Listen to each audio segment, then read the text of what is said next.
Hello everyone. इस video का हमारा टॉपिक है एनवायरमेंटल ऑडिट, जो हमारा यूनिट 6 का टॉपिक है। तो देखिए, ऑडिट का मतलब क्या होता है ना। ऑडिट मतलब होता है किसी चीज़ को एग्जामिन करना, किसी चीज़ का परीक्षण करना या फिर उसको रिव्यू करना, ताकि हम ये पता कर सकें कि वो जो कोई भी चीज़ है उसके लिए जो स्टैंडर्ड्स, जो रिक्वायरमेंट्स या फिर क्राइटेरिया बनाए गए हैं वो उनको फॉलो कर रहा है कि नहीं। मतलब मान लीजिए ये कोई ऑब्जेक्ट है, इसको बनाने के लिए कुछ स्टैंडर्ड्स बनाए गए हैं, इसके लिए कुछ क्राइटेरिया बनाए गए हैं कि इसका इतना लिमिट होना चाहिए, ये अमाउंट इस मात्रा में इसमें होनी चाहिए। ठीक है। तो ऑडिट का मतलब क्या होता है कि हम इस ऑब्जेक्ट को क्या करेंगे, एग्जामिन करेंगे, रिव्यू करेंगे कि क्या ये ऑब्जेक्ट जो इसके लिए क्राइटेरिया बनाए गए हैं उस क्राइटेरिया के अंडर है कि नहीं है। तो ये ऑडिट होता है। ऑडिट का मतलब ये होता है। बात अगर हम एनवायरमेंटल ऑडिट की करते हैं तो एनवायरमेंटल ऑडिट का सिंपली अगर हम समझे तो देखिए, जो फैक्ट्रीज होती हैं, कंपनीज होती हैं या फिर कोई भी ऑर्गेनाइजेशन है, तो वहाँ पे जो भी काम चलता रहता है तो सबका इम्पैक्ट एनवायरनमेंट पे पड़ेगा। ठीक है। अब फैक्ट्रीज है या कोई कंपनी है तो वहाँ पे एनवायरनमेंट पे इफेक्ट पड़ता है, उसका इम्पैक्ट होता है। एनवायरमेंटल ऑडिट का काम ये है ना कि वो चेक करता है कि ये जो कंपनीज हैं या कोई भी ऑर्गेनाइजेशन है वो एनवायरनमेंट का कैसे ध्यान रख रही है। ठीक, सबसे सिंपली अगर हम कहें तो एनवायरमेंटल ऑडिट का मतलब यही होता है कि ये प्रोसेस है जिसके द्वारा ये पता किया जाता है कि कोई भी कंपनी है, कोई भी ऑर्गेनाइजेशन है, तो वो अपने एनवायरनमेंट का कैसे ध्यान रख रही है। अब कैसे ध्यान रख रही है का मतलब क्या है कि उस कंपनी में, उस ऑर्गेनाइजेशन में होने वाले जो भी प्रोसेसेस हैं, तो उससे निकलने वाला जो वेस्ट है वो उसको कैसे मैनेज करती है, पॉल्यूशन को कितना कम करती है। ठीक है। तो एनवायरमेंटल ऑडिट क्या है, ये एक प्रोसेस है जिसके द्वारा ये चेक किया जाता है कि कोई भी ऑर्गेनाइजेशन अपना जो एनवायरनमेंट है उसको प्रिजर्व करने के लिए क्या कर रही है। मतलब जो वो काम कर सकती है एनवायरनमेंट को प्रिजर्व करने के लिए, वो कर रही है कि नहीं कर रही है। ठीक है। तो ये तो हमारा सिंपली खुद के समझने के लिए है एनवायरमेंटल ऑडिट क्या होता है। जो स्पेसिफिक है वर्ड्स के माध्यम से उसको हम समझे क्या होता है। तो देखिए, यहाँ पे ऑडिटिंग का मतलब है और एनवायरमेंटल ऑडिट लिखा गया है। ठीक, यहाँ से हम देखते हैं।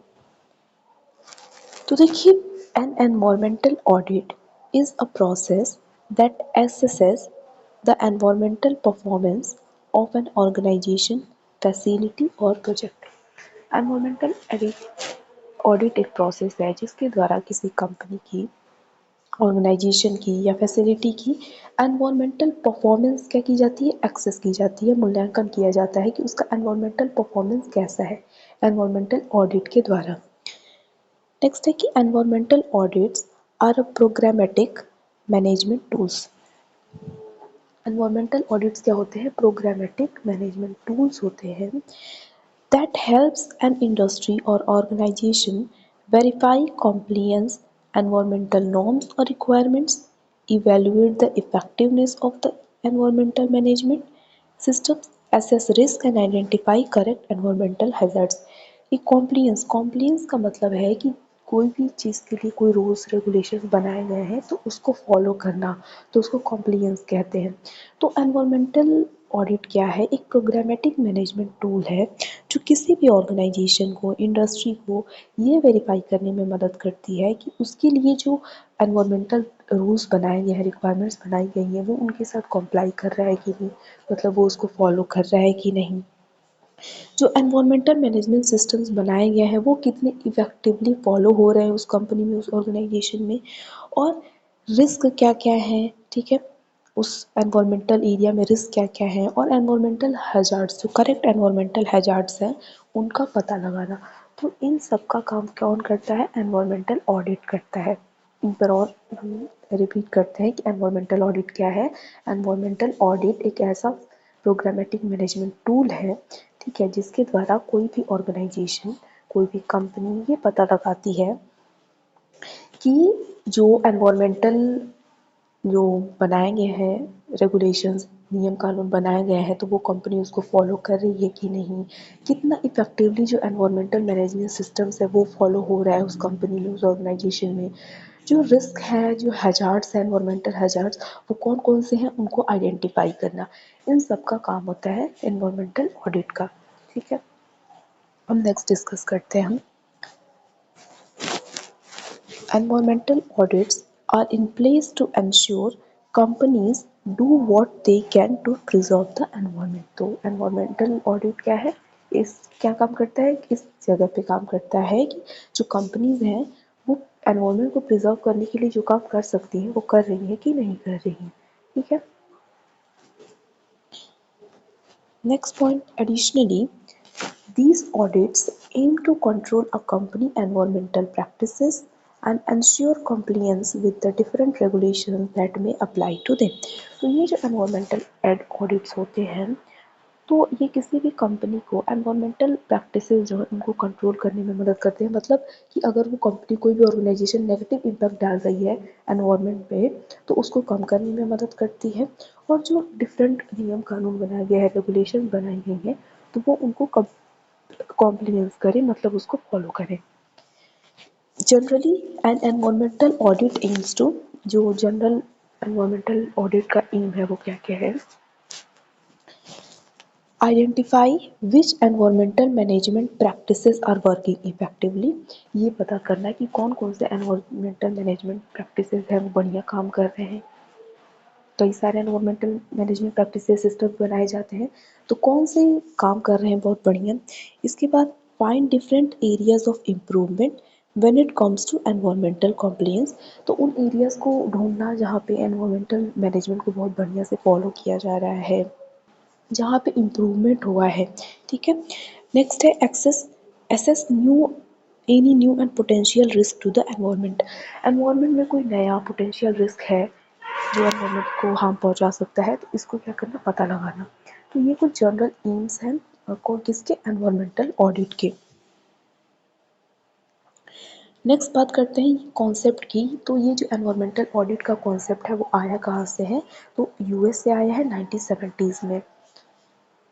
बेसिकली जो एनवायरमेंटल ऑडिट होता है ये क्या है, इंडिपेंडेंट इवैल्यूएशन है पॉलिसी और प्रिंसिपल्स का, सिस्टम का, जो भी बनाए गए हैं एनवायरनमेंट से रिलेटेड, इन सबको क्या करता है, इंडिपेंडेंटली इवैल्यूएट करता है, उनको मूल्यांकन करता है।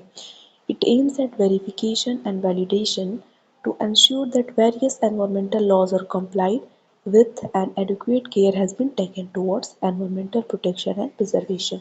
तो इसका एम क्या था उस टाइम या अभी भी, कि जो भी एनवायरमेंटल लॉज बनाए गए हैं तो उनको कंप्लाई किया जा रहा है और एक एडुकेट पर्याप्त मात्रा में केयर भी रखा जा रहा है कि जो भी एनवायरमेंटल प्रोटेक्शन और प्रिजर्वेशन का चलाया जा रहा है प्लान वो सक्सेसफुल हो सके। अब नेक्स्ट डिस्कस करते हैं, नेक्स्ट जो हमारा टॉपिक है गाइडलाइंस ऑफ एनवायरमेंटल ऑडिट। और इसी के अंदर हम डिस्कस करेंगे कि स्टेप्स क्या क्या है एनवायरमेंटल ऑडिट में। मतलब जब एक एनवायरमेंटल ऑडिट परफॉर्म किया जाता है तो कौन कौन से स्टेप्स होते हैं उसमें। तो देखिए एनवायरमेंटल ऑडिट क्या है, एक ऐसा एक्सरसाइज, एक ऐसा यूज़ है सेल्फ असेसमेंट का, ताकि जो वेस्ट जनरेशन है और पोल्यूशन पोटेंशियल है उसको क्या किया जा सके, रिड्यूस किया जा सके। गाइडलाइंस ऑफ एनवायरमेंटल ऑडिट की बात करें हम तो मार्च 13 1992 को ministry of environment and forest के द्वारा एक नोटिफिकेशन जारी किया गया था। ठीक है, तो वो नोटिफिकेशन हर उस पर्सन के लिए था जो कोई भी इंडस्ट्री संचालित करता है, कोई भी ऑर्गेनाइजेशन हैंडल करता है, तो वो नोटिफिकेशन उसके लिए था। और उस नोटिफिकेशन में था क्या ना कि उस नोटिफिकेशन में ये कहा गया था कि जो भी इंडस्ट्री है का मालिक है या जो भी इंडस्ट्री चलाता है या किसी का ऑर्गेनाइजेशन चलता है तो उन सभी लोगों को एक एनवायरमेंटल स्टेटमेंट देना था 31 फाइनेंशियल ईयर तक या फिर सेम ईयर के 30 सितंबर तक। मतलब फाइनेंशियल ईयर 30 मार्च से 1 अप्रैल से 31 मार्च तक, और जो नॉर्मल ईयर जो हमारा होता है वो होता है जनवरी से दिसंबर तक। तो इतने टाइम तक उनको एक एनवायरमेंटल स्टेटमेंट देना था किसको, ministry of environment and forest को, स्टेट पोल्यूशन बोर्ड को क्या करना था, एनवायरमेंटल स्टेटमेंट देना था। तो इंडस्ट्रीज़ को एनवायरमेंटल ऑडिट कैरी कराने में असिस्ट करने के लिए जो मिनिस्ट्री ऑफ एनवायरनमेंट और फॉरेस्ट है उसने कुछ गाइडलाइन जारी किए थे। सबसे पहला क्या है कि N environmental audit should be taken in 3 phases. Environmental audit जो होगा वो 3 फेजेस में होगा, pre audit, on site audit and post audit. ये 3 फेजेस में एनवायरमेंटल ऑडिट क्या होंगे। और इसका मेन ऑब्जेक्टिव क्या था कि to develop an audit plan for the on site, ये साइट है एक्टिविटीज़, कि ऑन साइट एक्टिविटीज़ के लिए एक ऑडिट प्लान बनाया जाए और to make the necessary preparation for arrangement for the on site audit. और जो ज़रूरी प्रिपरेशंस हैं और अरेंजमेंट है ऑन साइट ऑडिट के लिए, ये इसका ऑब्जेक्टिव था। तो मेन क्या था कि एनवायरमेंटल ऑडिट जो है ये 3 फेजेस में क्या होंगे, कराए जाएंगे, pre audit, on site audit and post audit phase. तो इसको हम ऐसे भी कह सकते हैं कि जो हमारी एनवायरमेंटल ऑडिट के स्टेप्स हैं या प्रोसेस हैं वो 3 फेजेस में, 3 स्टेजेस में कंप्लीट होते हैं।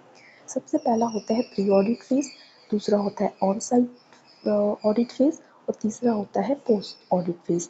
तो जैसा कि नाम है प्री ऑडिट फेज, तो प्री ऑडिट फेज में क्या होता है ना कि एक्चुअल जो ऑडिट होता है ऑन साइट पे, ऑन साइट मतलब जो इंडस्ट्री है हमारी, जो कोई इंडस्ट्री का ऑडिट हो रहा है, एनवायरमेंटल ऑडिटिंग होना है, तो जब उस साइट पे पहुंच के ऑडिटिंग की जाएगी तो वो एक्चुअल ऑडिटिंग होगी, ऑडिट होगा। तो एक्चुअल ऑडिट से पहले जो प्रिपरेशन जो भी की जाती हैं, डॉक्यूमेंट्स तैयार किए जाते हैं, क्वेश्चंस वगैरह तैयार किए जाते हैं कि हाँ ये क्वेश्चन पूछे जाएंगे, तो ये सारी किस में आती है, प्री ऑडिट फेज में आती है। फिर ऑन साइट फेज में क्या होता है कि वहाँ पहुँचकर जो ऑडिटर्स होते हैं, जो एक्सपर्ट्स होते हैं, जो वहाँ पे एक्टिविटीज़ परफॉर्म करते हैं, जैसे रिव्यू करना, इंटरव्यू लेना, वहाँ के जो लोग मतलब जो है वर्कर्स हैं उनसे पूछना, साइट इन्वेस्टिगेशन करना, ये सारी चीज़ें ऑन साइट ऑडिट में आती हैं। उसके बाद क्या आता है, post audit phase. On site audit के बाद जो इंफॉर्मेशन मिलती है ऑडिटर्स को, जो भी जानकारी मिलती है, जो कलेक्ट किया जाता है, उसके बेसिस पे एक रिपोर्ट तैयार की जाती है और फिर क्या किया जाता है, ये इंश्योर किया जाता है कि एनवायरमेंटल ऑडिट कंप्लीट हुआ कि नहीं हुआ। ठीक है, तो देखिए इसी को देखते हैं। तो सबसे पहले क्या है, प्री ऑडिट फेज। तो प्री ऑडिट फेज में क्या होता है, जो कंपनीज होती है कैन बिल्ड द टीम, वो एक टीम बनाती हैं, create an audit plan determining the documents they need. एक ऑडिट प्लान बनाया जाता है कि उनको कौन कौन से डॉक्यूमेंट्स की ज़रूरत है, make the appropriate and do so much preparation as necessary. और जो ज़रूरी तैयारियां हैं, जितना तैयारी हो सके ऑडिट के लिए, ऑन साइट ऑडिट के लिए, उन सबको तैयार किया जाता है प्री ऑडिट फेज में। इसमें क्या होता है, जैसे कि लिस्ट बनाई जा सकती है, पूरे जो भी रेगुलेटरी बॉडीज़ होंगी तो वो क्या क्या क्वेश्चंस पूछेंगी उसकी एक पूरी लिस्ट बनाई जा सकती है, क्या क्या मटेरियल ज़रूरी है ऑडिट के लिए, इन सारी चीज़ों की तैयारी की जाती है प्री ऑडिट फेज में। Next on site audit phase में क्या होता है कि जो टीम्स होती हैं वो ऑन साइट इंस्पेक्शन करती हैं, इंटरव्यूज़ लेती हैं, इवेल्युएट करती हैं team and perform document reviews, जो भी डॉक्यूमेंट होते हैं उनको रिव्यू करती हैं। This is to ensure that they gather as much relevant data as possible. और ये सारी चीज़ें क्यों की जाती है कि उनको जितना हो सके उतना एक रेलिवेंट डेटा, रेलिवेंट इंफॉर्मेशन मिल सके। This also makes it easier to check whether all the goals were met during the closing meeting after conducting the audit. तो एक्चुअली किया क्या जाता है कि जब वहाँ पे पहुँचते हैं ऑडिटर, जो एक्सपर्ट होते हैं, तो वो मीटिंग अरेंज करते हैं। मतलब मीटिंग अरेंज करने का मतलब कि जो वर्कर्स हैं या जो भी ऑनर है इंडस्ट्री का या कंपनी का, सबसे जो पूछताछ की जाएगी, इंटरव्यू लिए जाएंगे, इंस्पेक्शन किया जाएगा साइट का, एरिया का, ये सारी बातें की जाएंगी। उसके बाद जब ख़त्म हो जाएगा सब कुछ तो सबको अपने अपने काम पे भेज दिया जाएगा और मीटिंग क्या हो जाएगी, ख़त्म कर दी जाएगी। तो ऑन साइट ऑडिट फेज में ये होता है। फिर आता है पोस्ट ऑडिट फेज। तो इस फेज में क्या किया जाता है, जो टीम होती है gets to interpret all the data, data को इंटरप्रेट करती है, जो भी उसने इंफॉर्मेशन कलेक्ट किया है उस डेटा को इंटरप्रेट करती है। This data involves creating the audit reports. इसमें क्या किया जाता है, ऑडिट रिपोर्ट तैयार की जाती है। आइडेंटिफाइंग एरियाज ऑफ इम्प्रूवमेंट, कहाँ कहाँ इम्प्रूवमेंट की ज़रूरत है उस एरिया में, ये आइडेंटिफाई किया जाता है। और creating an action plan to meet the short comings from found during the audit. और जो ऑडिट के दौरान जो कमियां मिली हैं उस साइट पर, तो उसको कैसे हम ठीक कर सकते हैं, इम्प्रूव कर सकते हैं, इसके लिए भी प्लान तैयार किए जाते हैं। तो ये सब कब होता है, पोस्ट ऑडिट फेज में। यहाँ पे देखिए टेबल के फॉर्म में बताया गया है कि क्या क्या किया जाता है। सबसे पहले प्री ऑडिट फेज में, प्री ऑडिट फेज में क्या होता है, ऑब्जेक्टिव डिफाइन किए जाते हैं कि मतलब जो ऑडिट का ऑब्जेक्टिव है वो क्या है, क्यों हम ऑडिट करवा रहे हैं। मतलब अलग अलग देखिए, अलग अलग फैक्ट्रीज होंगी, अलग अलग इंडस्ट्री होंगी, तो उसका जो ऑब्जेक्टिव होगा वो अलग होगा। मान लीजिए कोई केमिकल फैक्ट्री है तो वो उसके लिए जो ऑब्जेक्टिव होगा ऑडिट कराने का वो अलग होगा, वो अलग मेजर्स अपनाएगी कि किस तरीके का पॉल्यूशन हो रहा है, कैसा डिस्टर्बेंस हो रहा है। ठीक, मान लीजिए कोई टेक्सटाइल इंडस्ट्री है तो वहाँ पे अलग ऑब्जेक्टिव होगा। तो प्री ऑडिट फेज में क्या होता है, सबसे पहले ऑब्जेक्टिव होते हैं वो डिफाइन किए जाते हैं कि हम क्यों करवा रहे हैं ऑडिट। दूसरी बात डिफाइन स्कोप, स्कोप तैयार किया जाता है कि हमारा ऑडिट का रेंज है, जो ऑडिट का रेंज मतलब जो हमारा कह सकते हैं पॉल्यूशन का रेंज है या जो भी शॉर्ट कमिंग्स है उसका रेंज क्या है, हम ऑडिट करवा रहे हैं तो उसके लिए क्या क्या चीज़ें हो सकती है, वो स्कोप तैयार किया जा रहा है। नेक्स्ट होता है selective audit criteria, audit criteria को सेलेक्ट किया जाता है। Select audit team member, audit team members को तैयार किया जाता है। डेवलप ऑडिट प्लान और यूज़ प्रोटोकॉल, ऑडिट प्लान क्या किया जाता है, तैयार किया जाता है कि हमें कैसे कैसे जवाब देना है, क्या क्या क्वेश्चन का आंसर देना है, ये सारी बातें तैयार की जाती हैं। इन्फॉर्म द फैसिलिटी, फैसिलिटी को बताया जाता है। और रिव्यू द बैकग्राउंड इन्फॉर्मेशन, और बैकग्राउंड इन्फॉर्मेशन को रिव्यू किया जाता है कि उस कंपनी मान लीजिए इंडस्ट्री ये जो भी बनी है तो उसका बैकग्राउंड क्या है, बेस क्या है। फिर ऑन साइट पे क्या किया जाता है, ऑन साइट पे ओपनिंग कॉन्फ्रेंस, मतलब जब साइट पे ऑडिटर्स पहुंचते हैं तो वो क्या करते हैं, एक कॉन्फ्रेंस करते हैं, मीटिंग अरेंज करते हैं। आइडेंटिफाई एरियाज ऑफ कंसर्न, उस एरियाज ऑफ कंसर्न करने के मतलब वहाँ पे क्या क्या इम्प्रूवमेंट किए जा सकते हैं, उन एरिया को वहाँ पे आइडेंटिफाई किया जाता है। साइट फैसिलिटी इंस्पेक्शन, साइट का इंस्पेक्शन किया जाता है, फैसिलिटी का इंस्पेक्शन किया जाता है। मान लीजिए उस मतलब वहाँ पे जो वर्कर्स हैं, जो एक्टिविटी करने वाले लोग हैं, तो उनका उनसे भी क्या की जाती है, पूछताछ की जाती है। उसके बाद रिकॉर्ड डॉक्यूमेंट रिव्यू, जो भी रिकॉर्ड होता है या फिर डॉक्यूमेंट होता है उसका रिव्यू किया जाता है ऑन साइट पे। स्टॉल इंटरव्यू, स्टॉल नहीं स्टॉफ इंटरव्यू होगा, स्टाफ जो होते हैं उनका इंटरव्यू लिया जाता है। उसके बाद इनिशियल रिव्यू ऑफ फाइंडिंग्स, जो भी चीज़ें मिलती है वहाँ पे फाइंडिंग्स में, मान लीजिए कोई ऐसा एरिया मिला कंसर्न का तो उसका क्या किया जाता है, रिव्यू किया जाता है। उसके बाद क्लास क्लोजिंग एग्जिट कॉन्फ्रेंस, उसके बाद जब सब कुछ हो जाता है तो क्या किया जाता है, क्लोज कर दिया जाता है। जो भी ऑडिटर्स होते हैं वो चले जाते हैं वापस। उसके बाद जो एक्टिव वर्कर्स होते हैं वो भी अपने काम पर चले जाते हैं। उसके बाद क्या होता है, पोस्ट ऑडिट फेज आता है। तो पोस्ट ऑडिट फेज में क्या होता है, फाइनल इवैल्यूएशन ऑफ फाइंडिंग, जो भी वहाँ से डेटा मिला है, फाइंडिंग मिली है, उसका फाइनल इवैल्यूएशन मूल्यांकन किया जाता है। सबमिट प्रीलिमिनरी रिपोर्ट, एक प्रीलिमिनरी रिपोर्ट सबमिट की जाती है। उसके बाद get approval of management, management से अप्रूवल लिया जाता है। होल्ड एग्जिट कॉन्फ्रेंस, एक एग्जिट कॉन्फ्रेंस तैयार की जाती है और फाइनल रिपोर्ट बाद में जमा की जाती है। कॉन्फ्रेंस के दौरान जो भी सब लोग अपना अपना रिव्यू देते हैं, उसके बाद एक फाइनल रिपोर्ट तैयार की जाती है, उसको सबमिट की जाती है जो पोल्यूशन स्टेट पोल्यूशन बोर्ड है उसको। तो ये क्या है, ये प्रोसेस है एनवायरमेंटल ऑडिट का, कैसे परफॉर्म किया जाता है। अब नेक्स्ट टॉपिक है कि जब ऑडिट कंडक्ट कराया जाता है तो कुछ डॉक्यूमेंट्स की ज़रूरत होती है जो कंपनी के द्वारा सबमिट करना पड़ता है। जिनको जो कंपनी ऑडिट करवाती है उसको कुछ डॉक्यूमेंट्स सबमिट करने पड़ते हैं, जैसे कि environmental compliance certificate, environmental compliance certificate उसको जमा करना पड़ता है। उसके बाद एनवायरमेंटल परमिट्स जो होते हैं, और raw material use in company procedure, company के जो प्रोसीजर उसमें जो भी रॉ मटेरियल लगी है उसके बारे में डेटा देना पड़ता है। एनवायरमेंटल प्लान्स बताने पड़ते हैं उसको। और एम्प्लॉय ट्रेनिंग रिकॉर्ड्स, जो उसने एम्प्लॉयज़ को अपने ट्रेनिंग दिया है उसका रिकॉर्ड देना पड़ता है। उसके बाद जो मॉडर्न कंपनीज़ हैं तो उनको क्या है, अलग अलग डिफरेंट टूल्स को भी इनकॉर्पोरेट करना पड़ता है ताकि जो ऑडिट है वो आसानी से हो सके। और one of this tool is safety culture, this tool can simplify gathering documents and conduction audit for the team. तो जो मॉडर्न कंपनीज है वो अलग अलग डिफरेंट टूल्स यूज़ करती है ताकि जो हमारी जो ऑडिट है वो आसानी से हो सके। तो ये क्या है, ये ऑडिट की हमने बात की, ये गाइडलाइंस के अंडर ही ऑडिट के बारे में बताया गया था कि 3 फेजेस में ऑडिट की जाएंगी कंडक्ट, तो वो हो गया। तो ये प्रोसेस में भी आ जाएगा हमारा। ठीक है कि प्रोसेस क्या होता है एनवायरमेंटल ऑडिट का।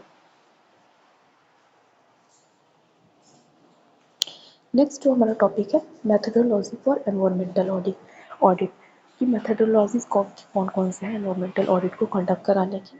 तो देखिए based on compliance auditing and performance auditing should link to financial statement. तो जो कॉम्प्लियंस ऑडिटिंग है और परफॉर्मेंस ऑडिटिंग है उन दोनों को फाइनेंशियल स्टेटमेंट के साथ लिंक करके क्या किया जाता है, जो एनवायरमेंटल ऑडिटिंग है उनको परफॉर्म किया जाता है। The auditors have to compare compliance to the rules and regulations set by the government। जो auditors होते हैं वो क्या करते हैं, जो compliance मतलब जो rules regulations बनाए गए हैं तो उनको जो फॉलो करने का चीज़ है, जो कंपनी फॉलो करती है कि नहीं, उसको क्या करती है गवर्नमेंट के द्वारा जो रूल्स और रेगुलेशंस बनाए गए हैं उनके साथ कंपेयर करती है। जो ऑडिटर्स की टीम पहुंचती है ऑडिट साइट पर, site visit discussions with the stake holder, site visit किया जाता है और जो स्टेक होल्डर्स हैं मतलब जो मालिक हैं उनसे क्या किया जाता है, इंटरव्यूज़ किए जाते हैं, डिस्कशन किए जाते हैं। Data collection for the evidence of analysis, data collect किया जाता है कि आप एनालिसिस किए उसका एविडेंस देने के लिए डेटा कलेक्ट किया जाता है। और the audit parties contemplating such audit should be see whether the link between economic, environmental and social issues are amenable to analysis। जो भी ऑडिट परफॉर्म किया जाता है तो इकोनॉमिकल, एनवायरमेंटल और सोशल इश्यूज क्या क्या हो सकते हैं वहाँ पे इम्पैक्ट हो सकता है, इन सारी चीज़ों को भी क्या किया जाता है, कंसीडर किया जाता है। तो ये मेथडोलॉजी ऑफ एनवायरमेंटल ऑडिट। अब नेक्स्ट जो हमारा टॉपिक है इसमें वो है एक दिया होगा, आप सिलेबस में देखेंगे केस स्टडी ऑफ कोई एक इंडस्ट्रियल मतलब है उसका केस स्टडी करना है एनवायरमेंटल ऑडिट के केस में। तो हम देखेंगे case study of bridge stone private limited Pithampur Indore, ये टायर इंडस्ट्री है यहाँ पे, तो उसका हम केस स्टडी देखेंगे। तो देखिए जो टायर इंडस्ट्री है Bridgestone Pithampur near district Dhar, ये है डिस्ट्रिक्ट धार में है। तो ये एक बहुत ही एक one of the good factories है, टायर इंडस्ट्री है। और इसकी जो है ना ये जो टायर इंडस्ट्री है इसकी अपनी यूनिट्स हैं और अपना जो परिसर है प्रीमाइस है प्रोडक्शन ऑफ टायर, वहाँ पे ये टायर प्रोडक्शन करता है। तो इस फैक्ट्री ने मतलब बहुत अच्छा केयर रखा हुआ है, ध्यान रखा हुआ है कि हम एनवायरनमेंट को प्रिजर्व कर सकें, जैसे पॉल्यूशन को अवॉइड करने का ध्यान रखा गया है। गुड ड्रेनेज फैसिलिटी है यहाँ पे और जो क्लीननेस है साफ़ सफाई है वो भी ये जो टायर इंडस्ट्री है वहाँ पे बहुत अच्छे से रखा जाता है। जो फैक्ट्री है उसने 100 ट्री सैपलिंग्स लगाए हुए हैं अपने प्रीमाइस में परिसर में, मतलब जहाँ पे इंडस्ट्री है फैक्ट्री है उसको। तो ये शो करता है कि एनवायरनमेंट के प्रति कंसर्न है ये इंडस्ट्री। ठीक, जो भी इसके लिए रेगुलेशन बनाए गए हैं वो उसको फॉलो कर रही है। तो जो एनवायरमेंटल ऑडिट कंडक्ट किया गया ब्रिजस्टोन पीथमपुर पे, तो वो क्या था, वो इफ़ेक्टिव था to reduce consumption of water, मतलब कंजप्शन ऑफ वाटर को रिड्यूस करने के लिए एफिशिएंटली रिड्यूस करें हम यूज़ करें वाटर को, इसके लिए कंडक्ट कराया गया वहाँ पे environmental audit. It saves the power and improve protection for sustainable operation. तो जब हम एनवायरमेंटल ऑडिट के बाद जो रिपोर्ट आई तो उसमें ये निकला कि क्या करना चाहिए, सस्टेनेबल यूज़ करना है, वाटर को एफिशिएंटली यूज़ करना है, जिससे क्या होगा जो पावर है वो सेव होगा और इम्प्रूव प्रोटेक्शन होगी डेवलपमेंट ऑपरेशंस के लिए। एडिशनल मेजर्स हैं जैसे एनवायरनमेंट प्रोटेक्शन है, ये तो ये सारी चीज़ें ये टायर इंडस्ट्री है जो फैक्ट्री है उसको ये ध्यान दिया गया है। एफ्लुएंट ट्रीटमेंट प्लांट्स भी लगाए गए हैं और ये बहुत ही गुड इंडिकेटर्स है एनवायरनमेंट मैनेजमेंट की। मतलब ये जो ब्रिजस्टोन जो इंडस्ट्री है टायर इंडस्ट्री फैक्ट्री, वो उसने क्या किया एनवायरमेंटल कंसर्न को बहुत अच्छे से फॉलो किया है, ध्यान रखा हुआ है। इसीलिए एनवायरमेंटल ऑडिट प्लेज, ये पूरा कंक्लूजन है कि plays an important role to have a check on pollution control. तो पोल्यूशन कंट्रोल पे एनवायरमेंटल ऑडिट बहुत ही इंपॉर्टेंट रोल प्ले करती है। तो ये जो टॉपिक है ना कि केस स्टडी है किसी भी एक इंडस्ट्री का, तो यहाँ पे एक्चुअली अगर आप पूरा केस स्टडी देखेंगे तो बहुत ज़्यादा होगा, 4-5 पेज में आएगा क्योंकि स्टेप लिखना पड़ेगा कब क्या होता है। तो हम यहाँ पे सिर्फ कंक्लूजन लिखेंगे कि हाँ कंक्लूजन क्या है यहाँ पे। ठीक, अब नेक्स्ट है, अब लास्ट जो टॉपिक है इस वीडियो का हमारा वो है कि बेनिफिट्स क्या क्या है एनवायरमेंटल ऑडिट के। देखिए सबसे पहले क्या है कि provide management with information about the management and performance of the companies environment as input for making decision. तो एनवायरमेंटल ऑडिट से ये फ़ायदा होता है कि जो कंपनी की मैनेजमेंट होती है उसको अपने एनवायरमेंटल मैनेजमेंट के बारे में पता चलता है, और क्या-क्या इनपुट्स की ज़रूरत है कि हम बढ़िया डिसीज़न ले सकें और अपनी इम्प्रूवमेंट को बढ़ाने के लिए, अपने एनवायरमेंटल परफॉर्मेंस की इम्प्रूवमेंट को बढ़ाने के लिए और क्या-क्या हम इनपुट्स डाल सकते हैं, इससे पता चलता है जो कंपनी की मैनेजमेंट होती है। तो वो और क्या कर सकता है और उसमें ज़्यादा इन्वेस्ट करेगा और कंसर्न्ड रहेगा एनवायरनमेंट के लिए। नेक्स्ट है identify risk related to the environment responsibility and take action to implement them. Environmental audit के द्वारा जो नेचर में या फिर एनवायरनमेंट में कंपनी की वजह से अगर कोई रिस्क हो रहा है तो उसको क्या करना, उसको पता करना, आइडेंटिफाई करना और उसको ठीक करने के लिए जो ज़रूरी एक्शंस हैं उसको इम्प्लीमेंट करना। Next, ensure company operations comply with environmental laws and requirements, and if not, take necessary corrective actions। Environmental audit के द्वारा ये भी इंश्योर होता है कि जो कंपनी है या जो भी ऑर्गेनाइजेशन है, जो एनवायरमेंटल लॉज बनाए गए हैं उनके साथ वो कंप्लाई कर रही है, मतलब जो बनाया गया है लॉ उसको फॉलो कर रही है, और अगर फॉलो नहीं कर रही है तो नेसेसरी जो करेक्टिव एक्शंस हैं, जो सही एक्शंस हैं उसको तुरंत ले और फॉलो करें। Next, identify environmental management system weakness before they cause problem. जो एनवायरमेंटल मैनेजमेंट सिस्टम्स हैं अगर उसमें कोई कमियां हैं तो उसको जल्दी से आइडेंटिफाई करना और जल्दी से उन कमियों को दूर करना, ये भी एनवायरमेंटल ऑडिट का क्या है, एक बेनिफिट है जो कंपनीज को मिलता है, जो ऑर्गेनाइजेशंस हैं उनको मिलता है। Next, by identifying inefficiencies and areas for improvement, an environmental audit can help organizations reduce their energy consumption, water usage and waste generation।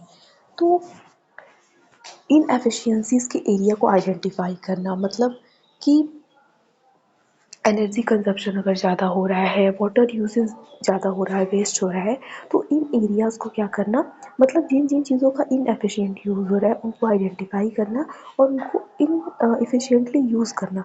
इसको करवाने में भी एनवायरमेंटल ऑडिट हेल्पफुल होता है, क्योंकि एनवायरमेंटल ऑडिट जब होगा तो ये सारी कमियाँ बाहर निकल कर आएंगी, तो जब हमें मिलेगा कि प्रॉब्लम क्या है तो उसको सॉल्व किया जा सकता है। नेक्स्ट है, और इससे क्या होता है, कॉस्ट सेविंग भी होती है, मतलब फालतू में जो एनर्जी वेस्ट हो रही थी तो उससे ज़्यादा कॉस्ट लग रहा था, जब पता चल जाएगा उसको फिक्स कर दिया जाएगा तो कॉस्ट सेविंग भी होगा। Next, engaging stakeholders such as employees, customers, and the community in the environmental audit process can foster a sense of ownership and participation, leading to a increased awareness and support for sustainable practices।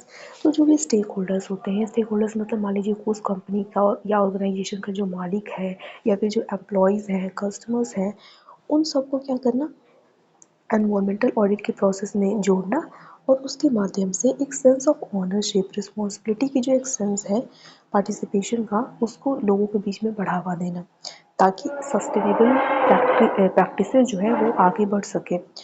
और next है, an environmental audit provides a base line for measuring progress and help organization establish goals and targets for ongoing environmental improvement. तो जो environmental audit के द्वारा क्या होता है, जब एनवायरमेंटल ऑडिट की रिपोर्ट आएगी उस कंपनी के पास, उस ऑर्गेनाइजेशन के पास, तो उससे क्या होगा, उसको एक बेस लाइन मिलेगा, एक बेस मिलेगा ये पता करने के लिए कि उसकी कंपनी की प्रोग्रेस कैसी है, कैसी हो रही है।